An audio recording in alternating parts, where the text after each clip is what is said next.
Thank you for joining us in our bonus podcast with Joe Leuhmann, and thank you for your support and friendship. Your support through the Pastor Paul support community enables me to provide over 10 hours a week of free content for those searching for emotional and spiritual well-being in this turbulent season.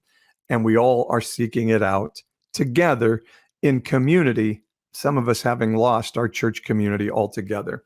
So what does it mean for the church to make us gaslight ourselves? You're going to want to hear what Joe Leuhmann has to say about this in this bonus episode of the Post Evangelical Podcast.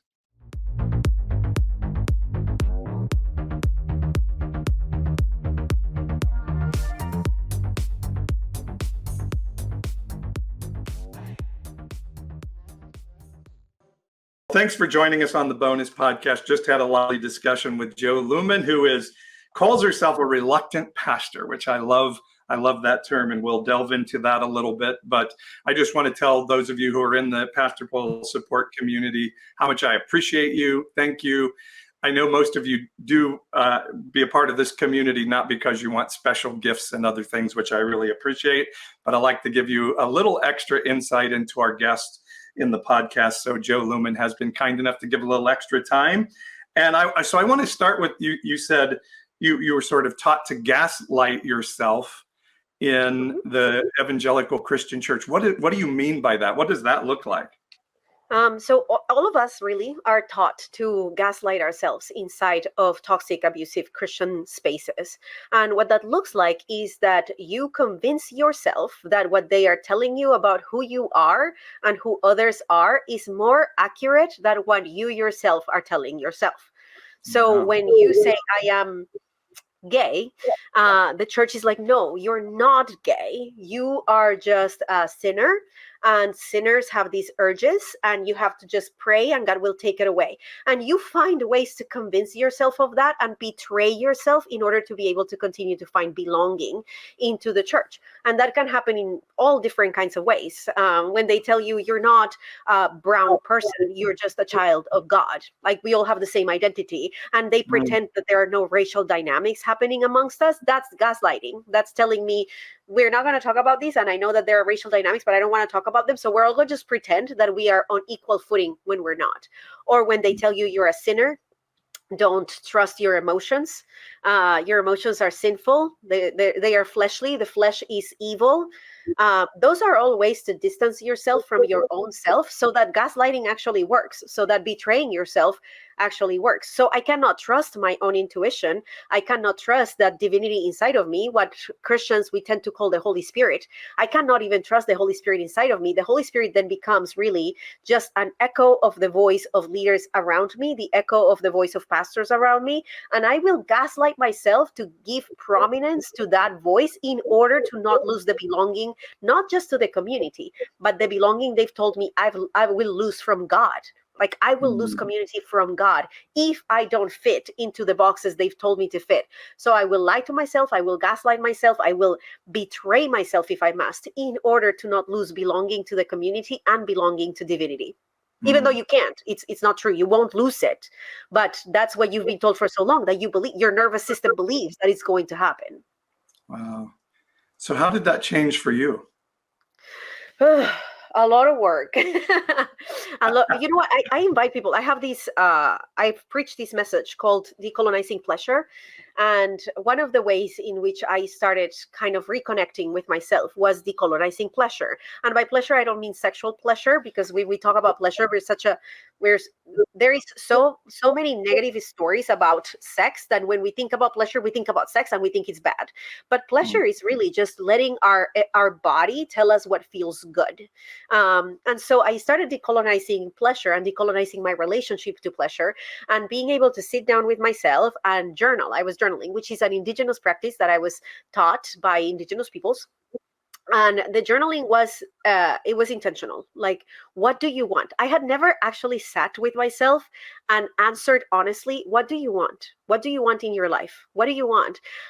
Without worrying that you'll hurt people, without worrying that people will be disappointed, without worrying that your parents won't like this, or your husband will be offended, or your children will hurt. What do you really want? And I sat there and I was sitting with It was 3 a.m. I remember so perfectly. It was 3 a.m. and I was sitting on the bed, my husband sleeping next to me. At the moment we had 2 children and I was pregnant. And I remember thinking, I don't want to be married and I don't want to have children and I don't want to be a Christian anymore. I was working inside of the church too. I feel like I'm in this straitjacket that is my life. I feel trapped and I hate it. I hate it. This is not the life. I didn't choose this life. This life was chosen for me because of indoctrination, because of expectations of people. I don't want to be here. And it's not that I don't love them. I love my husband and I love my children and I even love my life and I don't want it. It's not mine at all. And so I sat with that. And listen, you can't give the children back. So I had to sit with, what do I do now? How do I become a good mom? And I realized that it's not that I hated being a mom. I hated that I wasn't the type of mom that told me I had to be. And I realized that I could redefine momhood. I could redefine parenting that works for them and that works for me. I don't have to be an authoritative parent. I hated being an authoritative parent. It just didn't work. That's not who I am. I'm super laid back. So I started redefining what it meant to be a mom. And I love being a mom now. I cannot imagine my life without my children. I can't. Like, they've shaped who I am and I love being a mom. I love it. But I love it because I get to be a mom in my own terms. And my husband and I had to sit down and I had to tell him, I don't want to be married to you. And the reasons I married you are all the wrong reasons. I married you because it was the Christian thing to do. I married you because our pastors told us that God spoke to them and that we were supposed to marry one another. I married you because you're just handsome enough. And, I like you that way, but I feel this, like, I have to marry this person. I don't even know if I believe in marriage at all. And so we sat through that. We separated for 16 months. And then we got back together and now we are still together. And I really love being married. But it has been a fight for having a good life.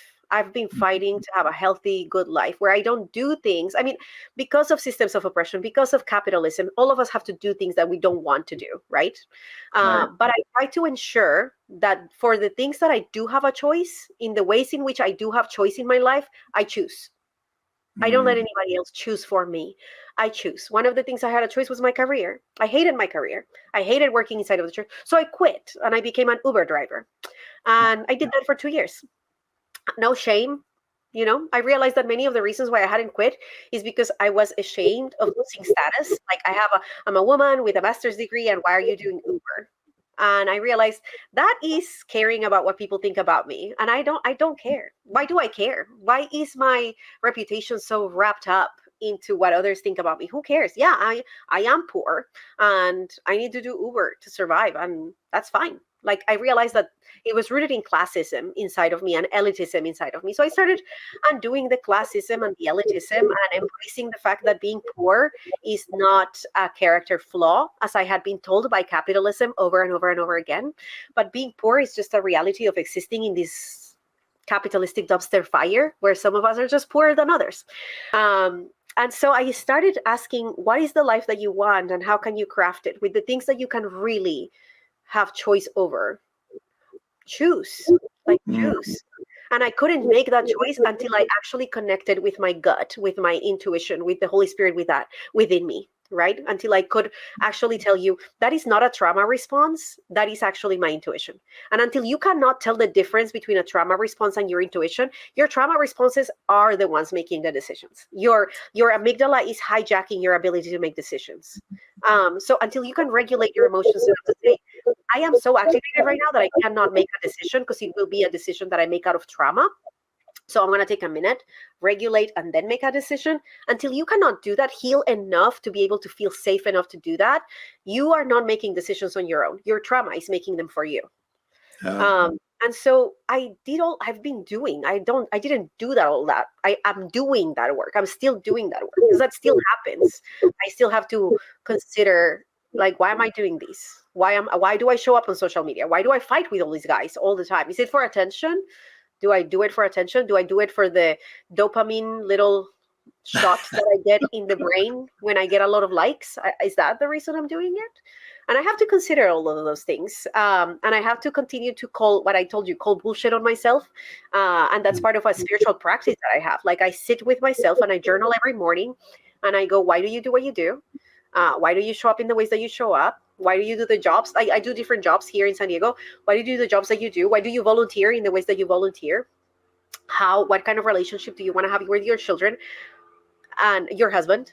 And this is a spiritual practice for me. Meeting me every morning.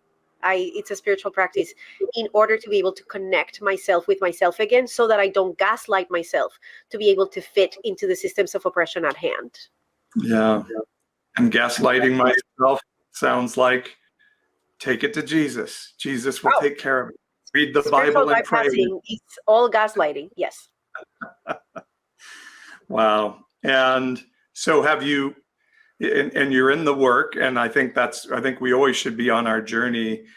Do you think that your husband is finding you as, this may not be the right terminology, so forgive me, but are you a better wife and a better mom as you're working through this journey and process? I hope he said that, but you'd have to ask him. But I hope he would say that. Our marriage is the healthiest it has ever been, and our relationship is the healthiest it has ever been. We were talking a couple of nights ago, and we asked this question of each other. I asked him, do you feel safe enough trusting me with the most authentic version of yourself? Trusting me to tell me, I'm really angry with you. Trusting me to say, you offended me. Trusting me to say, I'm so mad at you, like you hurt me. Do you feel safe enough to trust me with that? Because if you don't feel safe enough to trust me with that, then there is something that I am doing to make you feel unsafe. It's like you feel that I'm going to run away, or if you're honest with me, we're not going to connect anymore. And I need to figure that out. So we ask each other, do you feel safe enough to trust me with the most authentic version? And there have been times that I look at him and say, I don't feel safe trusting you with me right now. And these are the reasons why. And there are times that he tells me the same thing. And so we correct course. And I say, I want to be the safest person for you. And that's the same for my kids. I ask the same question. Do you feel safe enough? When my kids lie to me, the problem is me, because they are children. Yep. So they don't feel safe enough to tell me the truth, which means I haven't created a safe enough environment for them to tell me the truth. And so I tell them, like, how have I not made this safe enough for you? How can I make it safer for you to be okay telling me, like, yeah, I broke that. I did. So that you know that I'm not going to judge your character, but I'm just going to understand, like, maybe it was a poor choice, maybe, or maybe it was a mistake, and nobody gets judged for mistakes here, not in this house, like if you don't yell at yourself when you break something, why do you yell at your kids? So we have those conversations as a family, and I have those conversations with my husband. Do you feel safe? Do you feel safe with me? To tell me, to trust me with you, with the true you, not a version of you that will be palatable to me, but with the true you, with all of those thoughts that you don't want to share out loud because you think people are going to judge you. Do you feel safe sharing those with me? And if you don't, why don't you? And what can I do to ensure that you're safer with me so that we can be in community together? And I think I love that. That's really beautiful. And thank you for sharing that intimate part of your life. I think we see this in the church community. We all know fight, flight, or flee. Yeah. But I've learned recently there's the fawn as well. Yes. I will become what you need me to be. I will flatter who you are. Yes. And I think that is so prevalent in the church community because our identity is so wrapped up in being a part of that community that we have to lose ourselves in that, right? To fawn in that community and fit into that community. And I think we're seeing that as a culture-wide trauma response, as you've been saying through this discussion. Mm-hmm. Yeah, it happens. And it happens a lot, especially like in heterosexual relationships is a lot more common too, because of patriarchal different aspects of, because of patriarchy. And inside of the church, if you are not married, you lose a lot of status and standing too. And if you have an unhealthy marriage, you lose a status and standing too. So everybody's pretending to have healthy marriages, and nobody is actually healthy enough to be able to look at their spouse and say, I actually hate being married to you right now. Because they have to pretend. Everybody's trying to pretend. So they are not just fawning one another. They are fawning the community that demands that they show up to one another in unhealthy ways. And in that, we stay in these cycles of unhealthy expectations and unhealthy interactions, and nobody is actually well at all. It's really tragic, because the church could actually be a place where everybody's encouraged to be safe and whole and to show up as their full selves, and we can one another say, "Oof, you hurt me with that," and they don't take that personally. They just take it as an opportunity to do better. But instead, we've made this like, oh, we're all pretending to be great because belonging here means that I am not a sinner, I am perfect. And Yeah. we lose then, like, we're giving up an opportunity to have healthy communities that invite us to better relationships. Yeah. Well, and it's so funny because the Bible is so messy. The people in the Bible are so messy. Sometimes I wish the Bible would include some story about Jesus being attracted to a woman, or That's why I love the Gospel of Thomas, yeah, because it shows a more human, messy Jesus that gets yeah, angry. And then we sanitize the stories of Jesus. So Jesus calls a woman a dog, and we sanitize that story. No, that was not good. That was messed up. yeah. And she corrects him, and he takes the correction. Yep. And that messiness, I loved seeing the humanity of Jesus in that. Like, I love seeing his biases show up and his humanity show up. And I don't want to sanitize the story. Yeah. He messed up. He saw her in a way that was not human. He dehumanized her. And she calls him out on it, and he apologizes. Like, he doesn't apologize like we understand apologies, but he does. He corrects course, which in Judaism is an apology. Yeah. And I think that's more beautiful than seeing a perfect Jesus.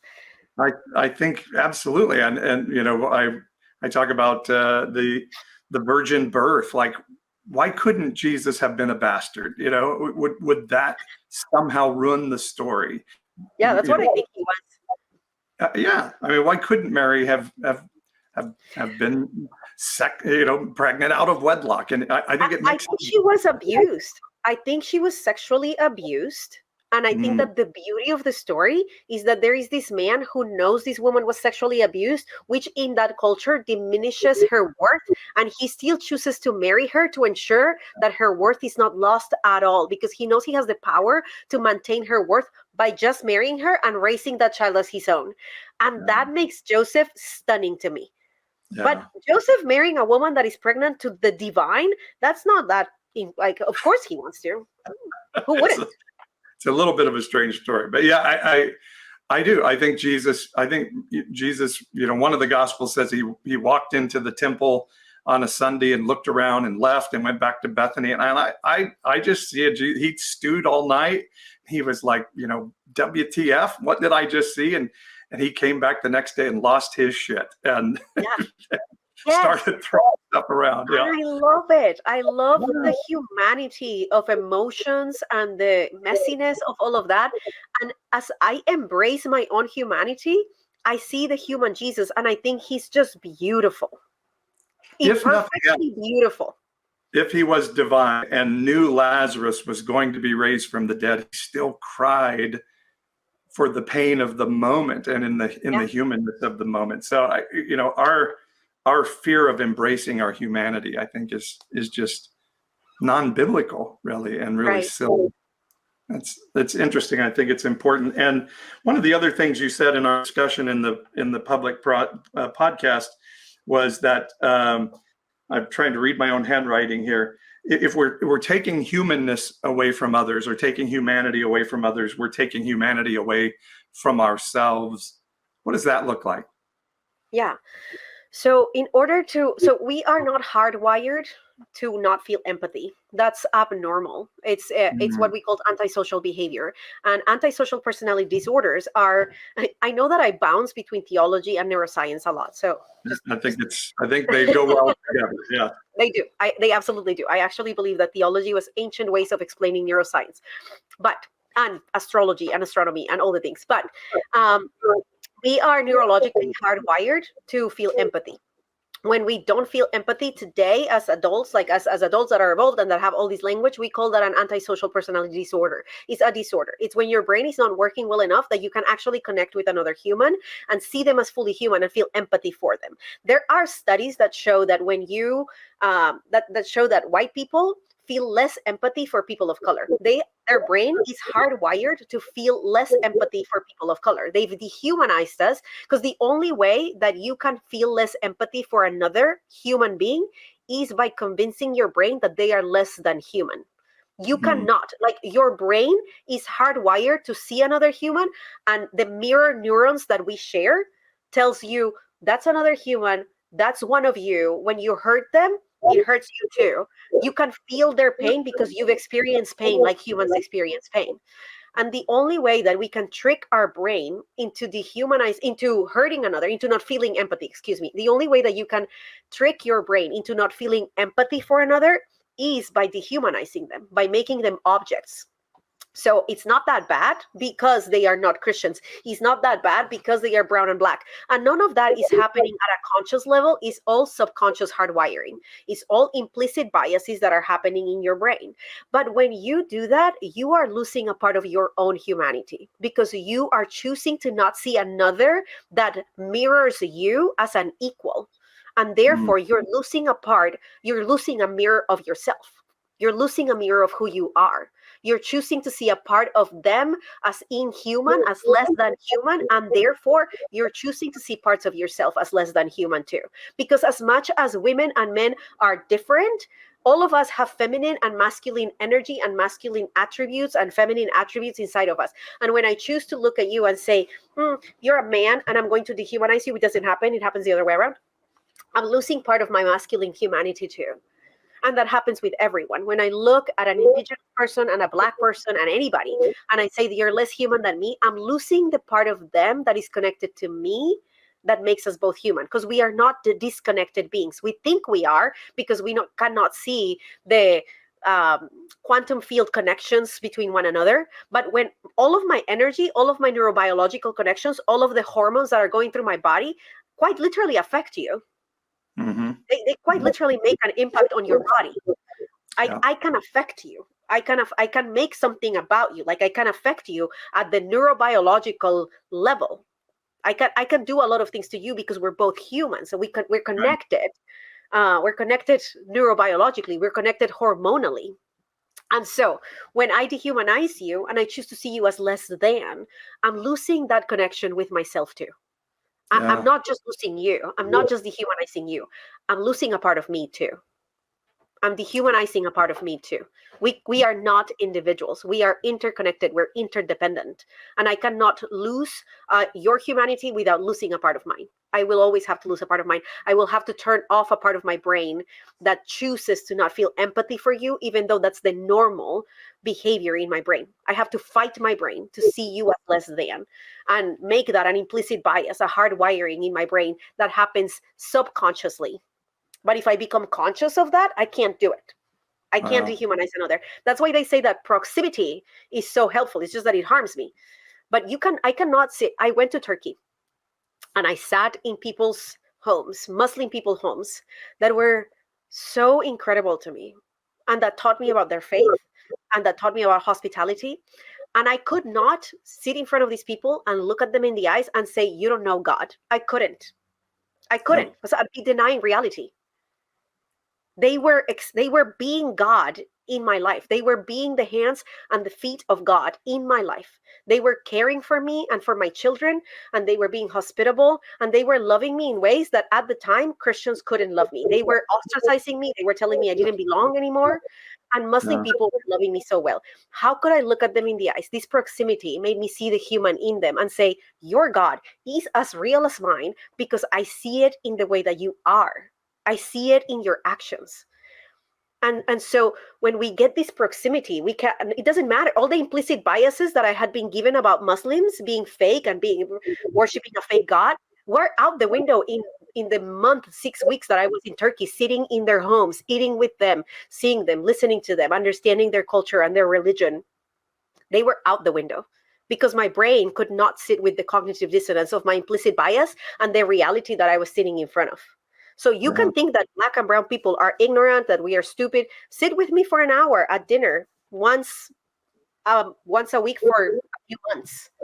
You will not be able to reconcile your implicit biases that thinks that I am less than with the reality of the person that is having dinner with you once a week. You can't. So you I lose think your it's, humanity. yeah, it's been part of my deconstruction journey of, I, I I knew there were things that we believed that didn't make sense, but we were good. And as I've begun to look around and see, like, we're not that good, and I can find better people out there. When our teaching is nothing good can come unless you have Jesus Christ in you, and, and the people I see calling themselves Christians don't look that good anymore in our culture, Right. and those people out there look better. And if I can believe that God can reject you, then I can certainly believe that God can reject me. Right. And so I love that. And if my theology is landing in a place where God is really some collective of all of us, Mm. or is the collective of all of us, then hurting you is hurting me. Yes. I am hurting myself. Yeah. Me hurting the planet is hurting myself. All of those things. Yeah. My friend Gabe Torres shared with me this fable, I guess, or this story that the indigenous people that used to live in the land that is Seattle now, shared with them, and they believe that we are all a part of a web, and when you harm the web, like what is that animal that is in webs? Spider. Yeah, thank you. Wow. That we're all a part of the spider web. And when you hurt a part of the spider web, everybody on that web is hurt. You cannot cut a piece of that web and not have the whole web feel that. And when you heal parts of the web, you're also healing the collective. Healing is not individual. Healing is a collective matter. I am healing myself, and that makes me a safer person to be around others, and that heals the collective too. And I'm healing because of the quantum field, which I believe is divinity. I'm also healing my ancestors that hid a lot of wisdom inside of me that I am now carving out. They hid it in my DNA, and I'm healing them and all of the ways in which they were oppressed by making peace with this religion that hurt us so much. And I'm also healing my descendants because they are going to have a different relationship with religion. So healing in this web is not even a healing that happens just in this 2D, 3D realm, but it's a quantum field reality that moves across time and heals front and heals back and heals us together so that we can have a better world and we can leave heaven on earth for our descendants. And if people think this is too crazy, if people think this is too crazy, we see the writings of Paul say we're seated in heavenly realms. Like we are there now in heaven, seated with Christ. We see Moses and Elijah visiting Jesus. This is in our own story. And I heard a story of, and I haven't been able to verify it, but it's a really good story anyway, that the Dalai Lama came to Yosemite, which is right up the road from where I live. And he was looking at a waterfall going over a cliff, and this beautiful waterfall was formed. And he said, that's life, that we are one river. We come to the edge of the cliff, we divide into millions of droplets of water, and then at the bottom, we become one river again. And this is life. And so right now we're in the million droplets period where we seem individual, but it's just a finite time in between being a part of the eternal. And like I said, I love that you're saying that, because that's exactly, like, we are eternal. We are. I've been here all along. I was a part of the dust of the stars. Eternal, right? I've always argued this. Like, I can't suddenly become an eternal being when I die. I have to always be an eternal being. Yes, and we have always been. I was talking to my friend Robin Henderson Espinosa, and I told them, I said, my oldest ancestors are the stars. One star exploded, and I was a part of that explosion. Stardust was a part of that explosion, and it moved through time, and I was there, and you were there, and we were all there, and then suddenly human form came to being 250,000 years ago, or 250 million years ago, I don't remember, and here we are, and here we are today, and I will continue to be eternal. I never cease to exist. My reality changes. The way in which I express myself changes. The consciousness that I have changes. I will not always be in this body, but I am eternal. I am. Wow. I'm absolutely eternal. And I love that you were bringing up Paul. And to me, when Paul talks about how we are walking epistles, to me, and the word of God is the Christ, when to me that means that I am literally divinity walking amongst us. I am the Word of God. I am a walking epistle. It just depends on what the words that are coming out. Are the words coming out of me the words that I'm being told to share? Because then that I'm not an epistle. I'm just an echo. But if they are coming from the depth of who I am, if they are coming because they are fully aligned with the one that I was created to be, with the divine within me, I'm an epistle. I'm a walking epistle. I'm a walking divinity amongst us. And that divinity, that theology, that reality, and nobody can take that away from me. It's changed me. And I totally agree. And it's probably massively heretical, but I'll join you in that heresy. That if Jesus called himself the Son of Man, and Ezekiel called himself, or was called by God, Son of Man, then maybe this concept of the Spirit of God coming down from heaven and inhabiting a finite body is all of us. And Jesus was saying, this is what that looks like when you understand this connection between yourself and the Spirit of goodness of heaven. You are going to be this best version of yourself, or this better version of yourself that's going to live self-sacrificially for the world. You can die for each other because you understand the interconnectedness of this all. And so I love that. I love your language. And I'm totally with you on it. So I have these, and you probably can't read it, but I have it right on my desk, and it says, heretic is a badge of honor when the ones saying it use religion to abuse. Nice. So I embrace heretic completely, because most of the people that tell me I'm a heretic are also very comfortable with abusive, toxic theology that I reject completely. So yeah, I'm a heretic. I reject all of that. I'm a heretic. Yeah. I love being called a false teacher, and the people that call me that generally look more like Saul of Tarsus than they do Christ. And so well, I could talk with you about this all day, but I've taken up more time than I promised I was going to. So maybe we can do it again sometime and go deeper into some theology or something. Absolutely. Thank you so much. These conversations for me are so good and wonderful, and I could do it all day, every day. Like, that's why I say that my work is not what I do for a paycheck. My work is an extension of who I am, because I love these. Well, I'm a big fan of yours, and it's a big honor for me to be able to talk to you and present you to my audience and network. So thank you for spending time with us today. Thank you so much.